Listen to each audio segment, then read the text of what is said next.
अस्सलामुअलैकुम। उमर एकेडमी में खुशामदीद। उम्मीद है आप सब बिल्कुल खैरियत से होंगे। तो आज हम आपको कंप्यूटर के GW बेसिक का प्रैक्टिकल नंबर 2 परफॉर्म करके दिखाएंगे। इससे पहले वाली वीडियोस में हमने 2 प्रैक्टिकल्स परफॉर्म किए थे।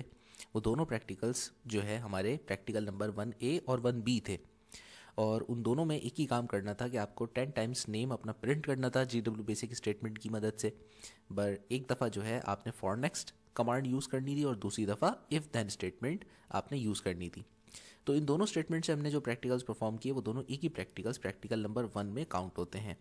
आज जो हम प्रैक्टिकल कर रहे हैं उसके कोई फर्दर पार्ट्स नहीं है, बल्कि उसके सिंपल सिर्फ और सिर्फ एक ही पोर्शन है, और उसके अंदर आपने करना ये है कि सेकेंड प्रैक्टिकल में आपने शुरू के फर्स्ट 10 नेचुरल नंबर्स के स्क्वायर्स एंड क्यूब्स कैलकुलेट करके दिखाने। तो ये इंतहाई छोटा सा प्रैक्टिकल है, क्योंकि इसके जो है कोई और फर्दर टॉपिक्स नहीं है। तो छोटा सा इसका फ्लो चार्ट है और इसकी कोडिंग भी जो है माशाल्लाह बहुत ही सिंपल सी है। तो सबसे पहले बिस्मिल्लाह पढ़ते हैं, अपने फ्लो चार्ट बनाते हैं। फ्लो चार्ट में आपको पता है कि किसी भी प्रैक्टिकल को स्टार्ट करते वक्त हमें सबसे पहले जो है स्टार्टिंग टर्मिनल देना पड़ता है, जिसको हम स्टार्ट बॉक्स भी कहते हैं। फिर उसके बाद हमारे पास नेक्स्ट जो बॉक्स आता है वो आता है। तमाम प्रैक्टिकल्स में ये शुरू के 2 बॉक्स सेम होते हैं। पहले आप स्टार्ट करते हैं प्रैक्टिकल, उसके बाद हेडिंग मेंशन करते हैं कि आखिर मैं कर क्या रहा हूँ, मेरे प्रैक्टिकल की हेडिंग क्या स्क्रीन पे डिस्प्ले होनी चाहिए। फिर हेडिंग मेंशन करने के बाद अब आपको इस प्रैक्टिकल के अंदर क्या करना क्या है, उसका ऑब्जेक्ट है कि आपने स्क्वायर क्यूब्स प्रिंट करने हैं 10 नेचुरल नंबर्स के। तो लिहाजा आप सबसे पहले हेडिंग डालेंगे, कॉलम्स बनाएंगे। पहला कॉलम जो होगा उसका नाम रखेंगे नंबर, फिर सेकंड कॉलम का नाम स्क्वायर, और फिर थर्ड कॉलम का नाम क्यूब। अब होगा ये कि हमने ये कॉलम बना दिए हैं, तो हमारा कंसेप्ट ये काम करने का कि फर्स्ट कॉलम में हम चाहते हैं कि हमारे पास नंबर्स मेंशन हो जाए 1 से लेकर 10 तक सीक्वेंस के साथ 1 2 3 4 करके नंबर्स मेंशन हो जाए। फिर हर नंबर का उसी के सामने स्क्वायर, स्क्वायर का मतलब कि उस नंबर को अगर उसी नंबर से 2 टाइम्स मल्टीप्लाई किया जाए, जैसे 2 है 2 को 2 से ही मल्टीप्लाई करें, तो हमारे पास जो आंसर आएगा वो आएगा 4। तो ये स्क्वायर कहलाएगा कि 2 का स्क्वायर 4। इसी तरह 2 का क्यूब मतलब 2 को 3 टाइम्स मल्टीप्लाई करना, तो 2 को 3 टाइम्स मल्टीप्लाई करेंगे तो 2 2 ज़ा 4, 4 2 ज़ा 8। तो इस तरीके से जो हमारे पास कैलकुलेशन होगी वो क्यूब कहलाएगी। तो हमें इस तरतीब से जो है हमने 3 कॉलम्स अपने बना दिए कि नंबर आ जाए, फिर उस नंबर का मैथमेटिकली खुद से कंप्यूटर स्क्वायर कैलकुलेट करे, और फिर इन दी एंड उसी का क्यूब भी कैलकुलेट करे।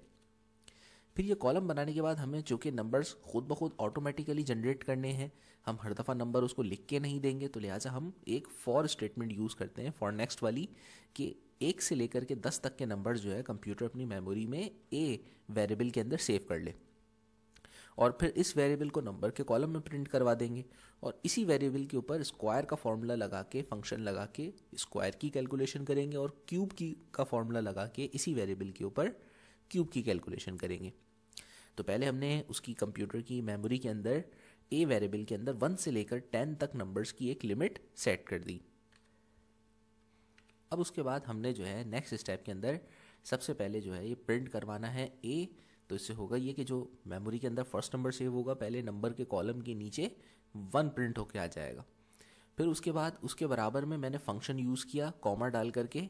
देखें ये फ़र्क याद रखिएगा कि जब भी मुझे किसी भी चीज़ को एज इट इज़ प्रिंट करवाना होता है, तो मैं प्रिंट की कमांड यूज़ करने के बाद उसको इन्वर्टेड कॉमा में एज इट इज़ लिख देता हूँ। और अगर मुझे कोई भी वेरिएबल प्रिंट करवाना हो जिसके अंदर की स्टोर्ड वैल्यूज़ प्रिंट हो, तो मैं इन्वर्टेड कॉमा नहीं यूज़ करता। मैंने लास्ट टाइम भी बताया था कि अगर हमने प्रिंट के बाद इन्वर्टेड कॉमा यूज़ किया इस वेरिएबल के ऊपर, तो ये उसके अंदर की वैल्यू प्रिंट करने के बजाय एग्जैक्टली उस वेरिएबल को प्रिंट कर देगा। इसलिए इस लाइन में ध्यान रखिएगा कि जब कोडिंग के वक्त भी ये स्टेटमेंट लिखेंगे तो हम उसमें इन्वर्टेड कॉमा नहीं लगाएंगे। तो लिहाजा हमने ए लिखा, तो ये फर्स्ट कॉलम के अंदर नंबर जो वैल्यू स्टोर्ड है ए के अंदर वो प्रिंट करेगा। फिर उसके बाद मैंने सेकंड उसके बाद कॉमा डाल करके उसी ए के ऊपर कैरेट का साइन दे करके 2 लिखा है। ये जो आपको बीच में साइन नज़र आ रहा है ए और 2 के दरमियान, इसको हम कैरेट साइन कहते हैं। ये आपको कैलकुलेटर्स में भी, साइंटिफिक कैलकुलेटर्स में मिलेगा, और इसका मतलब ये होता है कि वो जो भी नंबर है उस नंबर को उतनी टाइम्स मल्टीप्लाई करो, यानी कि ये पावर कैलकुलेट करने के लिए यूज़ होता है। अब इससे आप स्क्वायर, क्यूब या क्यूब से भी बड़ी पावर आप कुछ भी कैलकुलेट करवा सकते हैं। तो हमने ए के बाद जो है मल्टीप्लाई का साइन यूज़ नहीं करना, बल्कि हमने ये कैरेट साइन यूज़ करना है, और उसके बाद 2 का मतलब ये है कि गिवन नंबर को 2 टाइम्स आपस में ही मल्टीप्लाई करना है। अगर यहाँ मल्टीप्लाई बाय 2 कर देते तो वो नंबर को नंबर से मल्टीप्लाई नहीं करता, बल्कि हर नंबर को जो यहाँ पे बार बार आ रहा होता उसको 2 से मल्टीप्लाई करके आंसर दे देता। फिर उसके बाद हमने इसी तरीके से कॉमा डाल के क्यूब कैलकुलेट किया। तो क्यूब का हर किसी का मतलब नहीं है कि किसी भी नंबर को 3 से मल्टीप्लाई कर दो, बल्कि इसका मतलब होता है कि 3 टाइम्स उसी नंबर को सेम जो है ना उस नंबर से ही मल्टीप्लाई करना है। तो इस तरीके से मैं 3 कॉलम्स में नंबर, स्क्वायर और क्यूब जो है वो प्रिंट करवाऊंगा। अब उसके बाद हमारा जो नेक्स्ट स्टेप होगा वो ये होगा कि हर नंबर के लिए जो कि 1 से लेकर 10 तक हमें साइकिल कंप्लीट करनी है। तो मैं अब यहाँ पर जो है नेक्स्ट स्टेटमेंट दूंगा, और जब तक कि ये कंप्यूटर की 10 नंबर्स तक ये सारी कैलकुलेशंस परफॉर्म नहीं हो जाती, ये इस लूप के अंदर सर्कुलेट करता रहेगा बार बार। हेडिंग तो एक ही टाइम प्रिंट हो चुकी है, लेकिन अब उसके बाद अगला जो नंबर है हेडिंग के नीचे की जो भी चीज़ें वो इस लूप के अंदर 10 टाइम्स प्रिंट हो जाएंगी। फिर उसके बाद अब मुझे और कुछ भी नहीं कराना इस प्रैक्टिकल में, तो लिहाजा मेरा प्रैक्टिकल हो गया दी एंड। तो मैंने आखिर में टर्मिनल बना दिया और जो है एंड लिख दिया। तो ये थी हमारी सेकंड प्रैक्टिकल की फ्लो चार्ट की डायग्राम। और अब हम चलेंगे GW बेसिक के प्रोग्राम के ऊपर, जो कि हम PC बेसिक के सॉफ्टवेयर के ऊपर बना रहे हैं, क्योंकि विंडोज 7 से लेकर के 10 तक किसी सिस्टम पर डायरेक्टली GW बेसिक नहीं रन करता। तो अब चलते हैं GW बेसिक की तरफ। तो अब चलते हैं हम PC बेसिक की तरफ और प्रोग्राम की कोडिंग टाइप करेंगे। तो सबसे पहले स्क्रीन को करवाते हैं क्लियर और अब शुरू करते हैं कोडिंग। तो हमें पता था हमने सबसे पहले जो फर्स्ट लाइन होती है उसमें हम बाय डिफ़ॉल्ट NCLS लिख देते हैं, ताकि प्रोग्राम रन होने के बाद सबसे पहले प्रोग्राम की स्क्रीन क्लियर हो जाए। फिर उसके बाद हम करते ये हैं कि रैम कमांड यूज़ करते हैं, जो कि सिर्फ और सिर्फ एक रिमाइंडर होती है कि हम कर क्या रहे हैं। तो यहाँ आज का जो हमारा ऑब्जेक्ट है प्रोग्राम का, बस उसको यहाँ टाइप कर देते हैं, to print square and cube of first 10 natural numbers.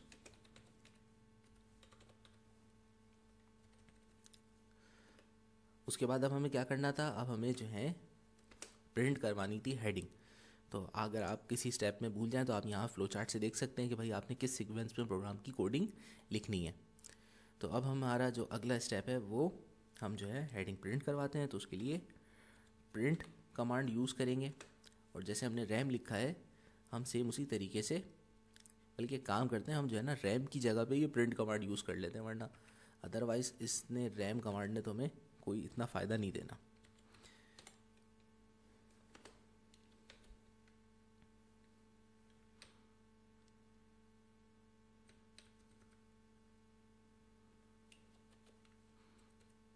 जब भी मॉडिफिकेशंस करें हमेशा इंटर करके नीचे आइएगा, वरना वो उसको सेव नहीं करेगा। ठीक है भाई। उसके बाद अब हमने अगली प्रिंट स्टेटमेंट देते हैं, और उसके बाद जो है हमने इसके नीचे एक अंडरलाइन कर दी, ये खूबसूरत सी अंडरलाइनिंग हो जाए। फिर उसके बाद हमें क्या करना था, अब हमने जो है दूसरी हेडिंग डालनी है, जिसमें हमने स्क्वायर और क्यूब्स की जो है हेडिंग प्रिंट करेंगे। यानी कि ये प्रिंट हुआ हुआ, उसके बाद कॉलम्स बनाने थे हमने बेसिकली, कि पहला कॉलम जो हो वो आ जाए नंबर का, फिर अगला कॉलम आए। अच्छा, यहाँ आज एक आपको नई चीज़ सिखाता हूँ मैं, ठीक है। तो जो नई चीज़ आज हम सीखेंगे इंशाल्लाह वो है स्क्रीन के सेंटर में प्रिंट करना, यानी कि अपनी प्रिंट ओरिएंटेशन को सेंट्रलाइज करना आज मैं आपको इंशाल्लाह सिखाऊंगा। पहले जो है जनरली एक प्रिंट टाइप कर लेते हैं, फिर उसके बाद कैसे स्क्रीन में ओरिएंटेशन सेट करते हैं उसको भी आज हम इंशाल्लाह सीखते हैं।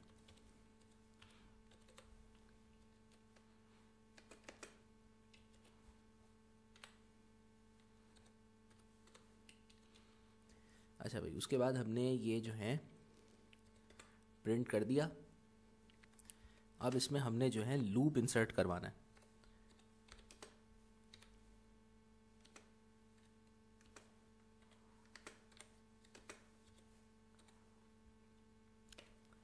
लूप भी इंसर्ट करवा दिया। अब लूप के बीच में हमने करना क्या था, हमने जो है प्रिंटिंग करवानी थी फंक्शन की, कि पहले दफ़ा फंक्शन प्रिंट करे, क्या प्रिंट करे कि भाई वेरिएबल प्रिंट कर दो ए, ठीक है भाई। और उसके बाद जो है आपने फिर जो प्रिंट करना है कॉलम में, वो प्रिंट करना था आपको। अभी आप कैरेट साइन कहाँ ढूंढेंगे, तो आप अपने कीबोर्ड पे देखें, आपको जो है जो नंबर्स लिखे होते हैं फंक्शनल कीज़ के नीचे, उसमें जो 6 नंबर है उसके ऊपर ये कैरेट साइन अवेलेबल होगा। तो आप ये कैरेट साइन बना करके, अच्छा ये कैरेट साइन डायरेक्ट प्रेस करेंगे तो 6 टाइप होके आएगा। आप शिफ्ट की पहले प्रेस करें, फिर बाद में उस 6 को प्रेस करेंगे तो ये कैरेट साइन आपको जो है कैरेट साइन प्रिंट हो जाएगा। वरना अदरवाइज अगर आप बिना उसके करेंगे तो देखेंगे 6 प्रिंट होगा।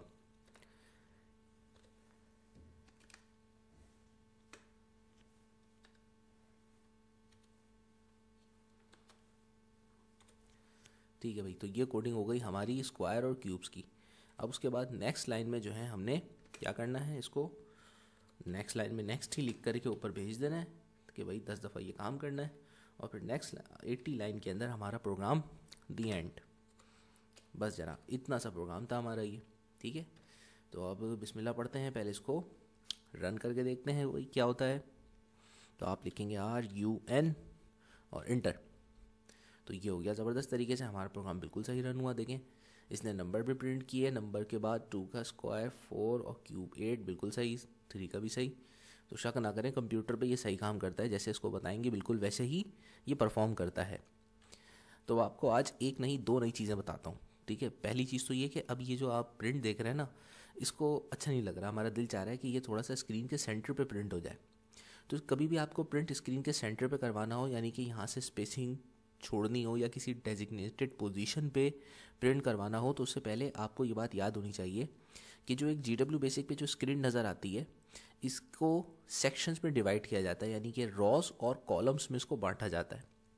रॉस जो होती हैं वो बेसिकली होती 25 हैं, जैसे कि ये 1 2 3 4 10 लिखे हुए ना, तो आप ये देखें 10 तो ये हो गई आपके पास रॉस, और इसके अलावा 1 2 3 आपने रॉस ऊपर यूज़ कर ली, टोटल 13 इतनी है रॉस ऊपर, 11 रॉस आपके लिए नीचे बाकी हैं।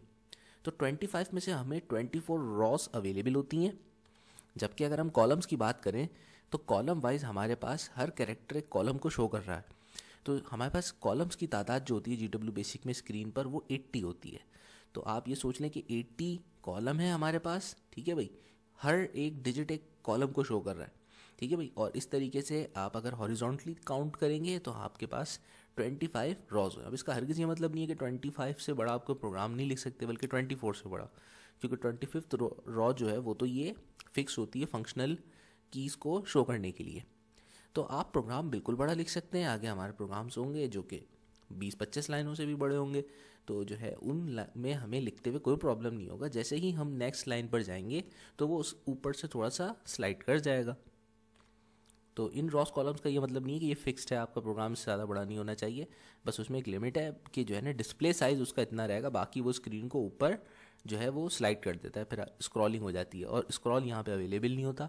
ठीक है भाई, क्योंकि ये GUI रिप्रेजेंटेशन नहीं होती इसके अंदर, तो कमांड लाइन होती है, तो बस लाइन बाय लाइन उसमें डिस्प्ले नज़र आता है। अच्छा, अब हम इसको सेंट्रलाइज कैसे करेंगे उसका तरीका आपको सिखाता हूँ। प्रोग्राम के लिस्ट में आते हैं और जहाँ जहाँ आपके पास प्रिंट लिखा हुआ है ना, उस प्रिंट से पहले ना आप एक कमांड यूज़ करें। ठीक है, स्पेस और इंसर्ट का बटन दबा दें, वरना वो लाइन के ऊपर ओवरराइट कर देगा। अब लिखें आप टैब ब्रैकेट और अपनी मर्ज़ी से जो है, जो कि हम अभी एक्सपेरिमेंट कर रहे हैं, तो कोई भी डिजिट लिख करके इंटर कर देते। टैब 10 का मतलब ये है कि 10 कॉलम्स का स्पेस दे दो। इसी तरीके से हम फिर नीचे जब इंटर करके आएंगे तो प्रिंट के आगे जाएंगे, इंसर्ट की दबाएंगे और उसके बाद दोबारा से लिखेंगे टैब 10। ठीक है भाई, अब जो है एक स्पेस और दे दें। इसी तरह से ऊपर भी इंसर्ट दबा के एक स्पेस देना हम भूल गए थे, यहाँ पे स्पेस दे दें, इंटर करके नीचे आएँ। ओके, अब यहाँ पर भी आपको जो है स्पेसिंग देनी चाहिए, तो यहाँ पर भी आप प्रिंट के साथ टैब कमांड यूज़ करें। अच्छा, ऊपर वाली हेडिंग के मुकाबले में ये थोड़ा सा और ज़्यादा सेंट्रलाइज होना चाहिए, तो मैं इस पर टैब 15 कर देता हूँ।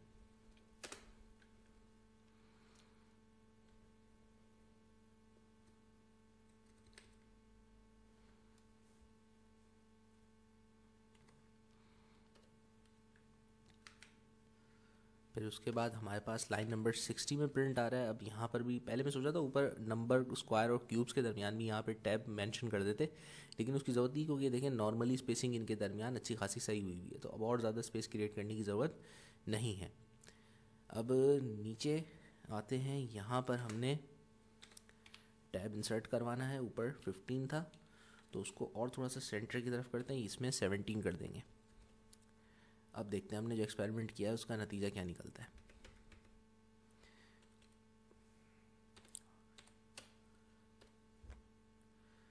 सबस्क्रिप्ट आउट ऑफ रेंज इन 40। ज़बरदस्त, चले कोई एरर हुआ, मज़ा आया। एरर होता है तो घबराए नहीं, बल्कि एरर से आप हमेशा सीखते हैं। तो subscript out of range in line number 40, तो लाइन नंबर 40 के अंदर हमसे कोई ना कोई गलती हुई है। अब क्या गलती हुई है, अपनी गलती को खुद ही डिबग करना सीखिए। ये देखें, हमने ये जो टैब है, टैब कमांड जब भी यूज़ होती है तो उसके साथ में जो है ब्रैकेट यूज़ होता है। अब हमने क्या किया, हमने अक्लमंदी ये करी कि हमने जो है यहाँ पे स्पेसिंग दे दी। तो बहुत अच्छा किया हमने ये कर दी, क्योंकि ऐसा नहीं करते तो हमें एक नई चीज़ सीखने को नहीं मिलती। तो ये लें, आप ये सही करने के बाद इंटर करके नीचे आए। भूल जाएँ तो आप ऊपर तक जाइए और इंटर करते हुए नीचे आइए। बस ओके पे आके इंटर मत करिएगा, क्यों, नाराज़ हो जाता है ये देखें, ये देर है सिंटैक्स एरर, क्योंकि ओके नाम की कोई कमांड नहीं होती।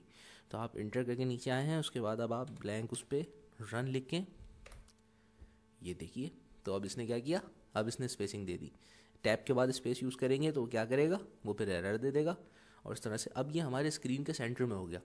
आप बैठ करके थोड़ा सा अगर फारिग टाइम हो आपके पास, आप ये बिल्कुल सोच समझ के कि कितनी स्पेस देने पे कितना ज़्यादा कॉर्नर पर आएगा, ये आप काउंट कर सकते हैं।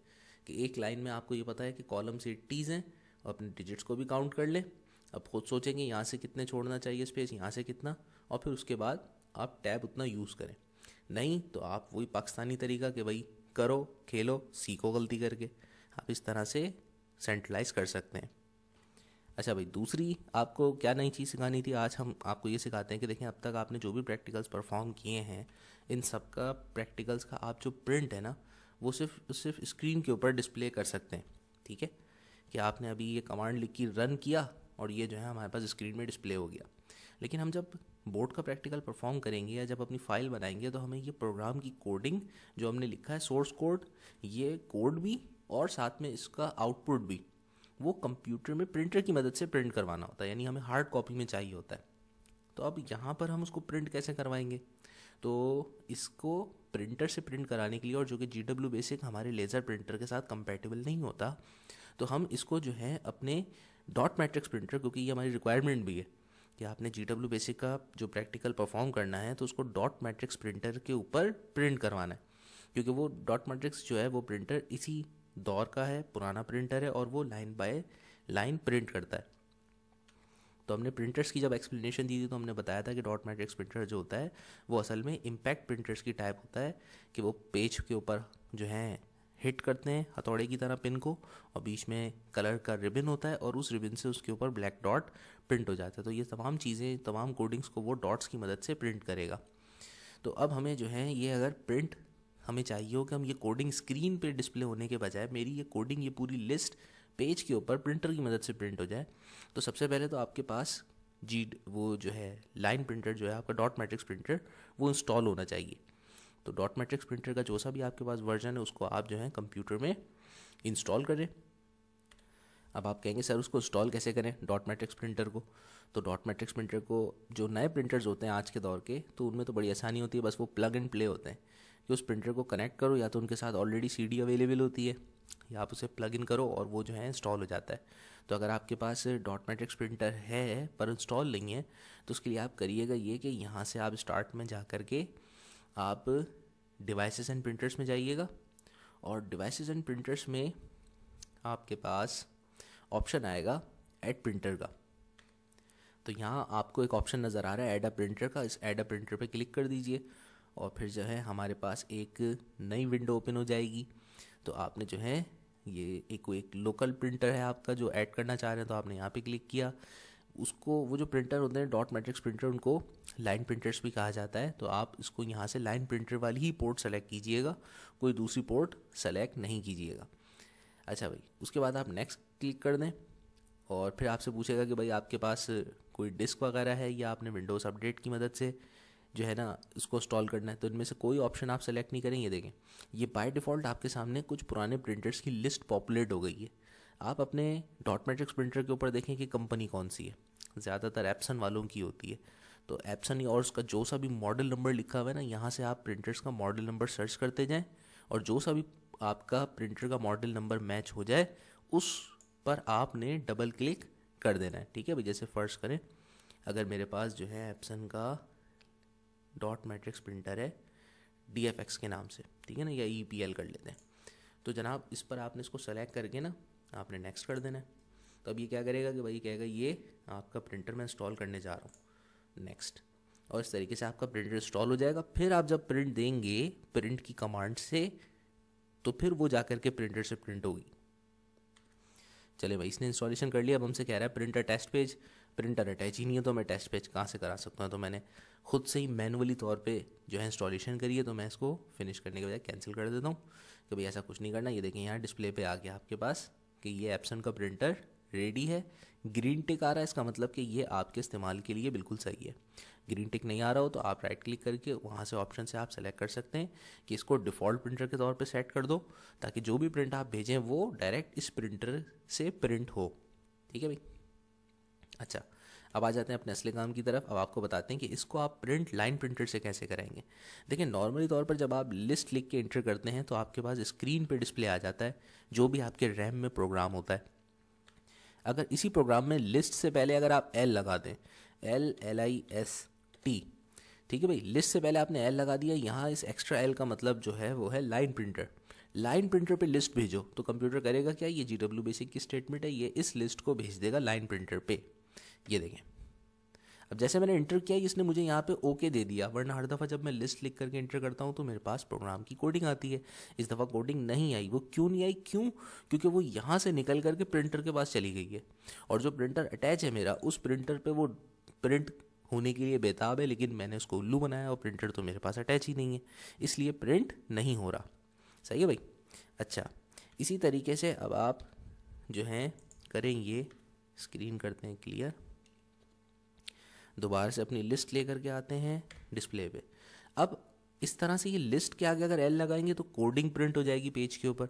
अगर आपने इसका आउटपुट प्रिंट करना है तो उसके लिए क्या करेंगे आप, तो अब मैं ये जो आउटपुट अगर प्रिंट करना चाहता हूँ तो उसके लिए मुझे करना ये पड़ेगा कि ऊपर जितने भी प्रिंट्स लिखे हुए उन तमाम प्रिंट्स से पहले इंसर्ट करके मैंने L लिखना है कि ये चीज़ स्क्रीन पे डिस्प्ले नहीं करना, बल्कि कहाँ करनी है कंप्यूटर ने प्रिंट, ये करनी है डायरेक्ट लाइन प्रिंटर पे। फिर उसके बाद इंटर करके नीचे आए, हर जगह जहाँ जहाँ आपने प्रिंट लिखा है वहाँ इंसर्ट करके प्रिंट के साथ L का वर्ड यूज़ करते जाएं, तो वो लाइन प्रिंटर पर उस प्रिंट को डिस्प्ले करेगा। अब इस L लगने के बाद अब ये प्रिंटर डिस्प्ले सॉफ्ट कॉपी में नहीं देगा, बल्कि ये आपकी हर लाइन का जो आउटपुट होगा वो आपके प्रिंटर पर प्रिंट होगा, और बिल्कुल सेम उसी तरीके से होगा जिस तरीके से आपने अभी डिस्प्ले नज़र आ रहा था आपको।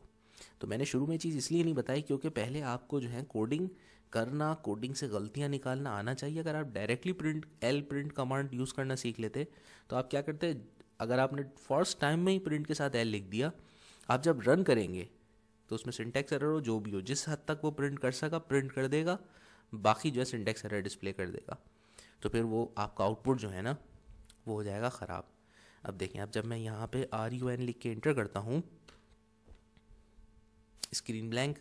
क्यों ब्लैंक, वो इसलिए क्योंकि डिस्प्ले अब यहाँ क्यों आएगा, वो डिस्प्ले कहाँ गया है प्रिंट होने के लिए, प्रिंटर के पास। तो अगर मेरे पास लाइन प्रिंटर कनेक्टेड होता तो वो जो है डायरेक्टली वो मेरा पूरा प्रोग्राम प्रिंट कर देता। तो इस तरह आज हमने सेकंड प्रैक्टिकल भी कंप्लीट सीख लिया, साथ साथ हमने जो है प्रिंट स्पेसिंग के साथ कैसे देते हैं और प्रिंट को प्रिंटर से कैसे प्रिंट करवाएंगे, ये जितना भी आपका प्रोग्राम है तो ये भी हमने सीखा। इंशाल्लाह अब हम नेक्स्ट वीडियो में आगे के प्रैक्टिकल सॉल्व करेंगे। Thank you.